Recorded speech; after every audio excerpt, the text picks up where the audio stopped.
beginning of a Yeah, you're funeral. black. Is because that's where I'm in all. That's why I'm in all black. It's the beginning of a funeral for the Detroit Lions, in my opinion. Oh. But Deebo got me. So at first I was like, you know what, like Niners are like it's gonna be a good game. But the way Deebo was, and I don't know if you want to jump right into that, but Yeah. Deebo has me feeling some kind of Spicy. way. Like that is well, Deebo. Like honestly, like when I started listening to the press conference real quick, because like I was at work, I was like, whoa, why am I getting mad? Excellent energy. Like, why am I getting Excellent. mad? Like, I and love like, and shout out to the Lions fans because I know they've been tuning in the past couple of shows. They tuned into my shows a couple of times. I know they were in on your show not so long ago. So if you are a Lions fan, no offense, no, Oh it's not wow, a yeah. personal Someone shot says at you. ouch Lions Um, fan. it's not a personal shot at you guys. Just the way Deebo Samuel was speaking today, he has me feeling some kind of way. Can I talk about some quotes? I think it was Steph Sanchez. She tweeted one that she really liked, and I thought that the other one was really great. So she said, and this was a quote from Deebo. Someone asked him a question mentioning the possibility of him missing the game. Basically saying, "Oh, like you might have missed the game," and he said, "I'm not missing it." Like clear, 100%. And then a different person asked him, with how much physicality you play with, how are you going to balance that while protecting yourself? And he just like kind of cut the person off immediately and was like, I'm not protecting myself. Like or I'm not protecting nothing. Like I'm going to run through a wall. If I'm playing in this game, I'm going 125% and I'm playing in the game. So you better expect 125%. I thought that was really great. I mean, I said it before, right? Like Deebo's the kind of person when he talks his talk, like he's gonna make sure he backs his talk up. Like he's not the kind of person who is gonna just talk his shit and then run away from it. Like that's not Deebo Right? Samuel. Eagles game. So like for me, I'm glad the Niners had him come to the podium because the Lions had the reporters over there in Detroit. They asked CJ Gardner Johnson a few questions, and he was more like, "Yeah, they got players, whatever." Like kind of like trying to like not bring up the Yeah, conversation run they away, had. run away, He was run kind of away. like not really like wanting to stand on business. Like, okay, they have players, but we got a team. I'm like, wait, no, you're the one who Yeah, started this where's whole that thing. energy? Where's that energy? Like that's like you started this whole conversation with Deebo because, and then you're not even on the team no more because Deebo was talking about the Eagles. And CJ Gardner Johnson wanted to include himself because he was on that Eagles team. Was like, no, you cannot do that. One, because you're no longer on that team. So that's what started the conversation. But my One favorite, down for Deebo. So Eagles are down now. It's the Lions to go in that case. it's. I Knock mean, two birds out. when you start talking that talk, it's fade on sight. And for me, my favorite quote from that press conference was they asked him about CJ Gardner Johnson. He's like, I don't pay that no mind, man. He just got to come here and strap it up. Ooh, boy. When he said that, I was like, no, he did not. He did not just say that. Like they're bringing the whole kitchen sink. What I mean by that Yeah. is it's a saying that my coach used to say is we're bringing the kitchen sink. Like meaning everything's being thrown at you and you're gonna be hit with full force.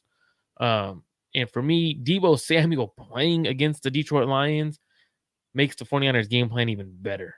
Because one, the Detroit Lions aren't great at covering the middle of the field, and guess where Deebo Samuel eats? The middle of the damn Yeah. field. Yeah. Do you think this is like I just had a bit of a oh no, so I want to make sure. Do you think that Kyle Shanahan will also have a game plan for, let's say, because we talked about Deebo going 110%. Let's say by the third quarter, his shoulder's really acting up and he can't push through.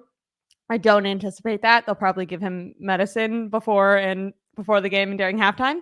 But let's say for whatever reason he can't go out. I just think if I'm an assistant coach on the 49ers or something, or anyone, and I've seen Kyle Shanahan's kind of inability to on the fly adjust to specifically Deebo Samuel going out of the game, I might like encourage him to already have a game script for without Deebo. Do you think, although it's exciting that Deebo plays, do you think that the 49ers could win this game without Deebo do you think that, and I don't only mean that in the way is like as a team, do they have the talent to do it? But do you think that Kyle Shanahan will be prepared to win the game without Deebo if necessary? I do actually, because I felt like Kyle Shanahan's game plan that he had against Green Bay, which is a very pass heavy game plan, rather like if you go back to Twitter that night of the Green Bay Packers game, right? Like everyone on Twitter is yelling, run the ball. Kyle, what are we doing? Run the ball. Like you have Christian McCaffrey. This is the kind of game you want to throw the ball on. Like this team. Yeah, yeah, yeah, yeah. So like for me, I Like felt kind of like, opposite game plans, right? Like but then I also too, Kyle might go and want to impose his will and want to prove they could run the ball. And that's where I think Deebo strength is the next against factor. strength type of thing. Yeah, yeah. And because Deebo, was it you and I that were talking about this last time? He has something like an average of like it's like a high amount of runs in the playoffs per game. I think I used to have it written down. I want to say 11, but that seems kind of too extreme. I think literally Christian McCaffrey had 11. So I don't know if it was quite 11, but I know that Deebo Samuel has averaged a really large amount of runs within the playoffs. Even to start that Green Bay game, he was on kickoff return or punt returns. So I definitely think if he can go and if his shoulder will allow, I think they'll utilize, like kind of squeeze every bit out of him.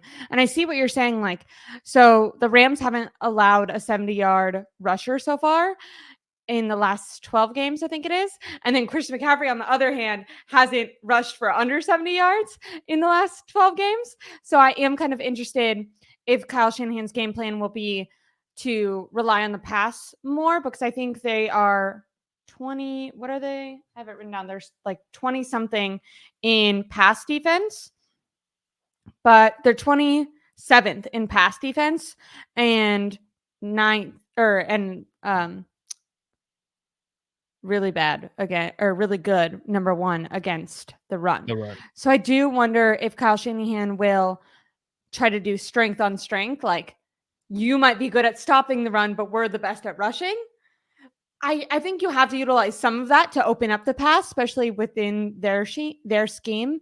But I do wonder how much it'll affect them. And then the Lions fan says, just keep in mind, Aiden Hutchinson will definitely get there when we're talking about matchups, him against Colton McKivitz. I think Brock Purdy, although, has been both compared to Jimmy G, Kenny Pickett, and Joe Montana this week. So, just Wait, who compared him with large. Kenny Pickett? Who's the old quarterback that ran out of the back of the end zone? Dan Orlovsky. Wait, Dan Orlowski's a clown for that, and I'm known as a Brock kind of hater, I guess. But Dan Orlowski, I hope this video goes viral so he sees this. You can't jock one quarterback the entire season, which was Brock Purdy, and you're jocking the crap out of him the entire season, right? And then you want to start pushing a narrative because majority of people are starting to give Brock Purdy credit. So now you want to be the one that is against the grain. You can't, like, that doesn't work. Like, that makes you look like a clown. Doesn't make you look credible because you were trying to give Brock the flowers all day and you were piping up Brock Purdy and you related to him. It was an underdog story and you related to him. But now you want to go I and think he did like him. I don't want to. I think he. I don't know. but you don't He's out of context. comparing to That's a crazy. but comparing him to Kenny Pickett is disrespectful. Like in all measures, you look at every statistic, you turn on the tape. There's no comparison to Kenny Pickett and Dan Orlowski. If he like the fact that he compared him to that's to me. And actually, I'm pretty usually like firm with Brock Purdy. I'm not like I don't give him as much credit You're as he not probably like. deserves. But Yeah. like that's just disrespectful. Like let's pump the brakes there. And I'm the kind of person where I don't like talking like that, but let's keep it 100. Like that's not one. You cannot jock somebody in the entire season, and then you want to start pushing a different narrative, and that's exactly why you have guys like Richard Sherman defending Brock now, or certain people defending Brock Purdy the way they are, and I just think Yeah. that's not cool for Dan Orlovsky to do. But with that, I think it's funny, and we had David Lombardi comparing him to Joe Montana because of his one comeback drive. And that's dumb too. Like, and Yeah, that's yeah, yeah, dumb yeah. too. Yeah, but what I'm Jeez. saying about that, so although people are on all extremes of the spectrum, I do think that for being more on the giving Brock Purdy credit side, I think that Brock Purdy's elusiveness in the pocket and a little bit of like escapability, ability to throw and the run will be key in avoiding some of those Aiden Hutchinson sacks, because definitely a mix up between Colton McKivitz and Aiden for sure. Yeah, and like I mean, with Aiden Hutchinson, he's a big factor, right? Like I want to say he accounts for a majority of their sacks and their pressures over there in Detroit. They don't really have anyone outside of him who's getting home to the quarterback. They do have James Houston or Hudson coming back this week potentially. But when you look over that at the way the Niners combat that is you chip them. Now you're not going to leave Colton McKivitz one-on-one many times with Aiden Hutchinson.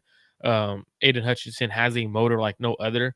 So I do expect Kyle Shanahan to utilize whether it's Jawan Jennings to chip, the running back chipping out of the backfield, just making sure you're putting an extra hat on Aiden Hutchinson because he is a game wrecker. I know a lot of people don't give him enough credit, but there's two ways you could be a game wrecker along the defensive line: with your effort and with your natural ability to win at the point of attack. Now he does both semi really well. Now there's times at the point of attack he doesn't win right away, and that's where his extreme motor comes into play. Where he doesn't stop, and that's where he gets some of his sacks. I would say majority of his sacks come that way, but he is also capable of winning at the point of attack, and especially against Colton McKivitz. If I'm Kyle, I'm chipping him all game long, and I know exactly where he is on the field, and I'm having someone chip him out of the backfield or from the slot, and it's going to be one of those games where Hutchinson hates because he's consistently getting pretty much just blindsided, and it's a legal play because the Do you think NFL that hasn't they'll ruled it keep? out. Do you think that they'll keep George Kittle in to help block a lot then and help chip? I wouldn't use George Kittle to necessarily do it. I would use guys, whoever's in this, like a guy like Deebo Samuel who doesn't necessarily have to go in on a hard hit. Deebo's playing like you got to play him like he's fully healthy.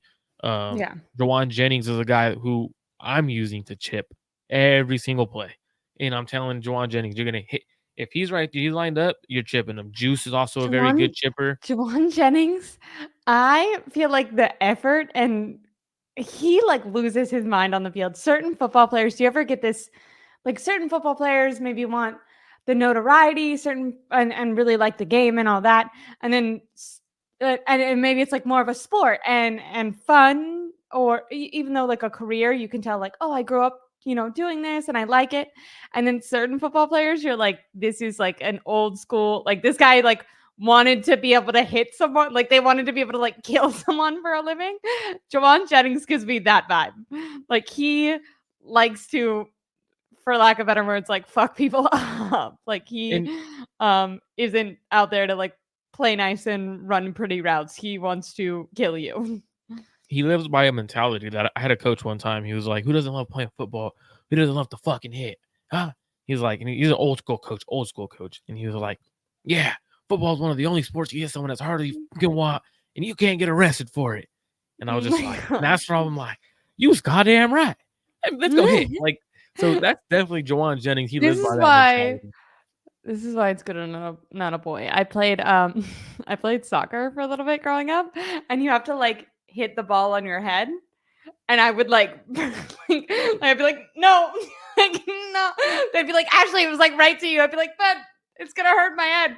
And then everyone was like, no, like you build up like a callus to it. And I was like, Yeah. I want to build up a callus to getting hit in the head, you freaking weirdos. So then I did cheer and ran track because people can't like hit you. I was a flyer and did get dropped on my head a couple times during cheer, and I was like, "What the heck?" I was trying to avoid this with the head injuries, guys. Cool. You got And they CTE got so just many like brain me. cells in here. It's cool. We both got CTE together.